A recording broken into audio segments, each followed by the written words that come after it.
Yahya, Minister of Foreign Affairs of the State of Kuwait, Your Excellency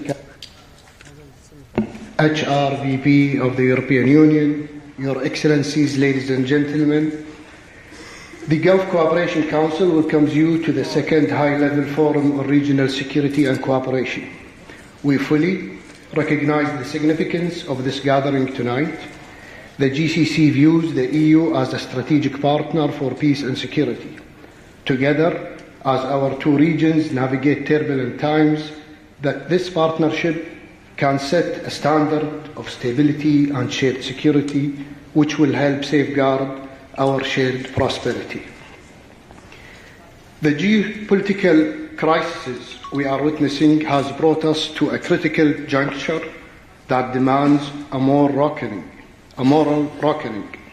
The genocidal actions of Israel in Gaza, along with unlawful attacks on neighboring countries, are having a destabilizing impact throughout the Middle East and must come to an immediate halt. Israel's recent attack on Qatar is one of the latest examples of Netanyahu's extremist policies. Those of us who share common belief in international order and the sovereignty of state must not only condemn these acts of aggression, but we must also draw a line that truly limits those who have become so brazen and restrained that clearly seek to undermine international diplomacy and peaceful conflict resolution in this region. Your Excellencies, ladies and gentlemen, Donald Trump to end the war in Gaza and reach a comprehensive solution to end this crisis. His proposal provides an opportunity to advance a framework that prioritizes the cessation of violence, restores stability, and safeguards humanitarian aid for the Palestinian people.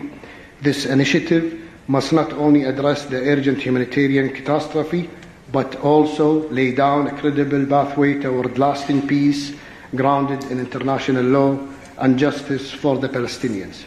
We believe that the leadership of the United States through this plan can act as a catalyst for greater international cooperation, bridging together regional actors, global partners, and institutions to create an environment where dialogue replaces destruction and coexistence prevails over conflict. The GCC is committed to working closely with partners to ensure the realization of this plan in order to end Israel's genocide against Palestinians, while we assert the legitimate right of the Palestinian people to have their own independent and viable state according to the Arab Peace Plan and UN resolutions.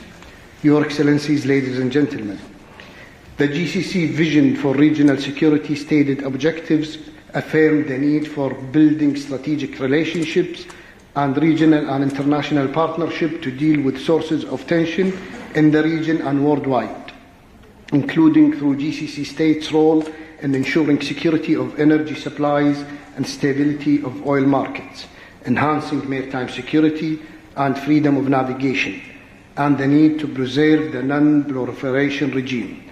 Ongoing regional conflicts continue to have far-reaching spillover effects, impacting many of the sectors vital to both of GCC and EU, such as 1.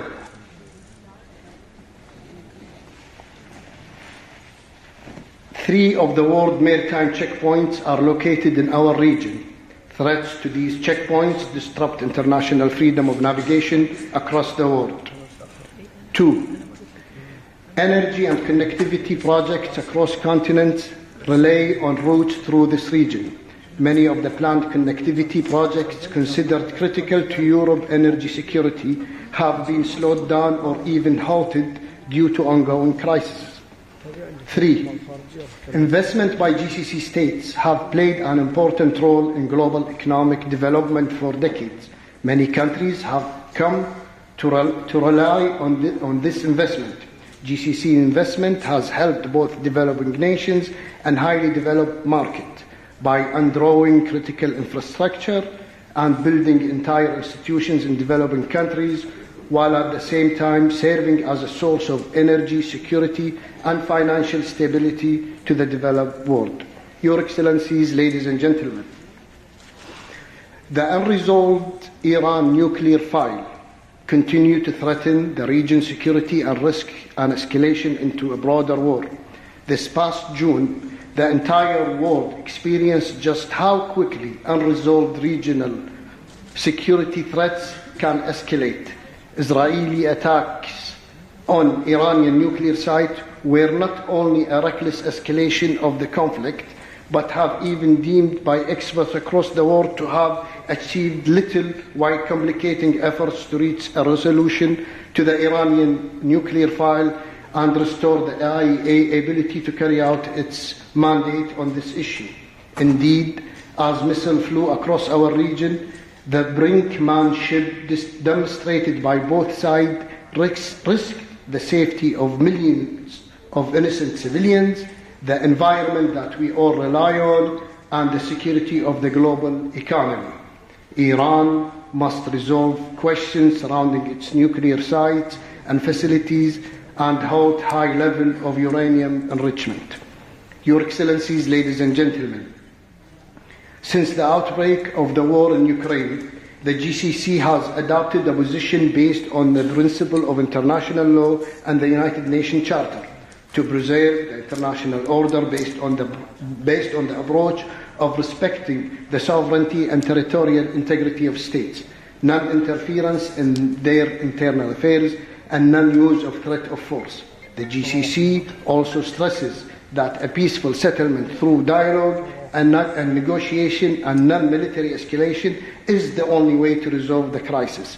The GCC countries have also constantly supported diplomatic efforts and international initiatives aimed at ending the war within the framework of their great interest in ensuring that this leads to a political solution to the crisis. This is in addition to the success of the mediation efforts achieved by the GCC countries regarding the exchange of prisoners, the release of detainees, and the reunification of families from both sides, and the humanitarian and relief aid they have provided, in addition to their support for efforts made to facilitate the export of grains and food and humanitarian supplies to preserve the global food security system. These, ladies and gentlemen, are some of the key regional security concerns under discussion in our high-level meeting today. This new format represents an important channel to consult and coordinate about regional and global crises that affect both regions. I thank you for your attention.